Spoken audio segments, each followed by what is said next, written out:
जरा सोचिए, आप अपने परिवार के साथ न्यू ईयर की पार्टी मना रहे हैं और तभी आपके घर के बाहर एक जोरदार धमाका होने जैसी एक आवाज आती है और आपके परिवार को एक झटका जैसा महसूस हो, तो आपकी हालत कैसी होगी? ठीक ऐसा ही हुआ था जोशी मठ के एक परिवार के साथ। जब पूरा परिवार न्यू ईयर की पार्टी मनाकर चैन से सो रहा था, तभी उनके घर के बाहर से एक जोरदार आवाज आती है, जैसे कोई धमाका हुआ हो। उनको लगा कि बाहर कोई वॉर की सिचुएशन आ गई है, लेकिन ऐसा कुछ नहीं था।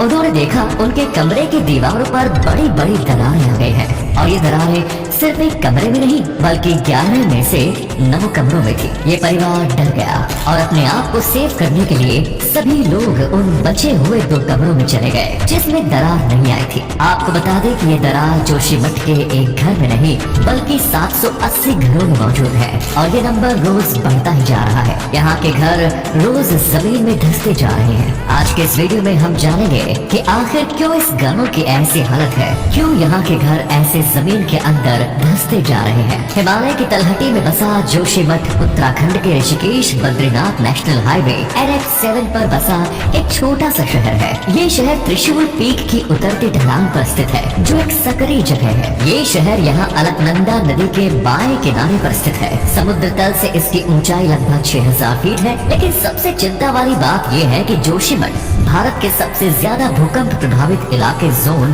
5 में आता है। यहाँ की पॉपुलेशन की बात करें तो साल 2011 के सेंसस के मुताबिक यहाँ करीब 4000 घर है, जहाँ 17000 लोग रहते हैं। लेकिन ये आंकड़ा 12 साल पुराना है, तो यहाँ की जनसंख्या अब पिछले आंकड़े से काफी ज्यादा हो गई होगी। बद्रीनाथ हेमकुंड साहिब जाने वाले टूरिस्ट जोशी मठ में ही आकर रुकते हैं, तो यहाँ पर पिछले कुछ सालों में काफी होटलों का भी निर्माण हुआ है। जितना अहम जोशी मठ आम जनता के लिए है, उससे कहीं ज्यादा अहमियत ये आर्मी के लिए रखता है। 1962 के युद्ध में चीन से लोहा लेते वक्त भारतीय सेना जोशी मठ में ही आकर रुकी थी। चीन बॉर्डर पर स्थित नीति माणा गांव जाने का रास्ता जोशी मठ से होकर ही गुजरता है और LAC पर देश की सुरक्षा में रत आर्मी का कैंप भी जोशी मठ में ही स्थित है। चीन के साथ सीमा विवाद दिन ब दिन बढ़ता जा रहा है और भारतीय सेना को सीमा तक आवाजाही करने, राशन और एम्यूनेशन पहुंचाने के लिए एक अलग रास्ते की जरूरत पड़ेगी।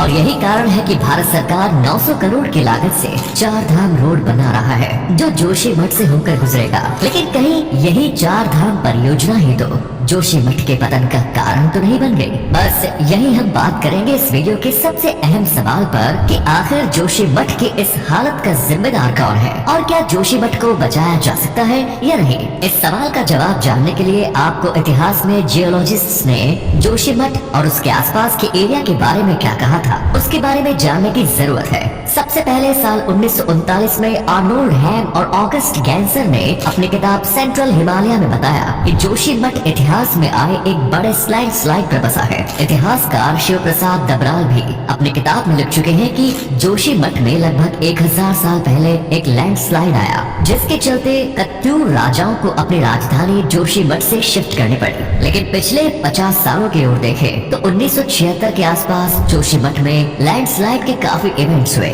जिसकी जांच के लिए उस समय के गढ़वाल कमिश्नर महेश चंद्र मिश्रा की अध्यक्षता में उत्तराखंड सरकार ने एक कमेटी बनाई। मिश्रा ने जियोलॉजिस्ट्स की मदद से गहन जांच की और एक टू द पॉइंट रिपोर्ट तैयार की। इस रिपोर्ट में साफ कहा गया था कि जोशी मठ किसी ठोस चट्टान पर नहीं बल्कि पहाड़ों के मलबे पर बना है, जो अस्थिर है और अगर जोशी मठ को बचाना है तो यहाँ पर कंस्ट्रक्शन को कम करने की जरूरत है और अगर कोई खास कंस्ट्रक्शन करनी भी है तो उसे काफी जांच पड़ताल के बाद ही शुरू किया जाए। जोशी मठ में बड़े कंस्ट्रक्शन पूरी तरह बंद किए जाएं। जोशी मठ के आसपास एराटिक बाउंडर्स यानी कि बड़े बड़े चट्टानी पत्थरों को बिल्कुल न छोड़ा जाए और ब्लास्टिंग पर पूरी तरह से रोक लगा दी जाए। इस रिपोर्ट में जोशी मठ के आसपास के एरियाज में पेड़ लगाने की बात भी कही गई थी, ताकि जमीन की पकड़ बनी रहे और पानी की निकासी के लिए पुक्का ड्रेन बनाने की सलाह भी दी गई। लेकिन ये एक सरकारी रिपोर्ट थी और सरकारों ने इस रिपोर्ट को डस्टबिन में डाल दिया, क्योंकि पिछले कुछ दशकों में जोशी मठ में वो सब हुआ जिसके लिए मिश्रा रिपोर्ट में मना किया गया था। आर्मी के लिए एस्टेब्लिशमेंट बनाई गई, ITBP का कैंप बना। औली में कंस्ट्रक्शन हुई। Tapovan Vishnugarh hydro power project के इर्द गिर्द कंस्ट्रक्शन की गई। बद्रीनाथ जाने वाले श्रद्धालुओं के लिए बड़े बड़े होटलों का निर्माण हुआ। ड्रेनेज की कोई व्यवस्था न होने की वजह से होटलों और घरों से निकलने वाले पानी ने स्लोप को खोखला कर दिया, जिसके चलते जोशीमठ एक टिकिंग टाइम बॉम्ब में तब्दील हो गया। जियोलॉजिस्ट के मुताबिक जोशीमठ की इस हालत के पीछे Tapovan Vishnugarh hydro power project और चारधाम प्रोजेक्ट के तहत बन रहे हिलांग बाईपास की सबसे अहम भूमिका है। 7 फरवरी 2021 को ऋषिगंगा में आई भीषण बाढ़ ने भी जोशीमठ को काफी नुकसान पहुंचाया। इसके अलावा हिलांग बाईपास के निर्माण के दौरान भी एहतियात नहीं बरती गई, जिसका परिणाम आज जोशीमठ भुगत रहा है। सबसे हैरान करने वाली बात है कि इतने फ्रेजाइल एरियाज में इतने बड़े बड़े निर्माण करने के दौरान किसी तरह की हाइड्रोजियोलॉजिकल स्टडी तक नहीं की गई कि धरती के अंदर पानी की क्या स्थिति है। ऐसा नहीं है कि इसमें सिर्फ सरकारों का ही दोष है, इसकी ओर आम लोगों का भी ध्यान देने की जरूरत है, क्योंकि जियोलॉजिस्ट की माने तो जोशीमठ की भौगोलिक स्थिति के मुताबिक इसे एक गाँव ही रहने दिया जाना चाहिए था, लेकिन अर्बनाइजेशन और व्यापार के चलते इस इलाके पर इमारतों का बोझ बढ़ता गया, जिसका परिणाम आज हम भुगत रहे हैं। अब सवाल ये है कि क्या जोशीमठ को बचाया जा सकता है? इस पर जियोलॉजिस्ट SP शक्ति का कहना है कि अब साइंस का कोई रोल नहीं रह गया है, अब तो सिर्फ लोगों को बचाने पर काम करना चाहिए, क्योंकि जो नुकसान हो चुका है उसे अब ठीक नहीं किया जा सकता। यानी ये साफ है कि दुनिया के लिए ये स्वर्ग का द्वार न जाने अब कब बंद हो जाए। दोस्तों, साथ ही वीडियो पसंद आए तो वीडियो को शेयर जरूर कीजिएगा। आपके एक शेयर से हमें काफी मोटिवेशन मिलता है। धन्यवाद।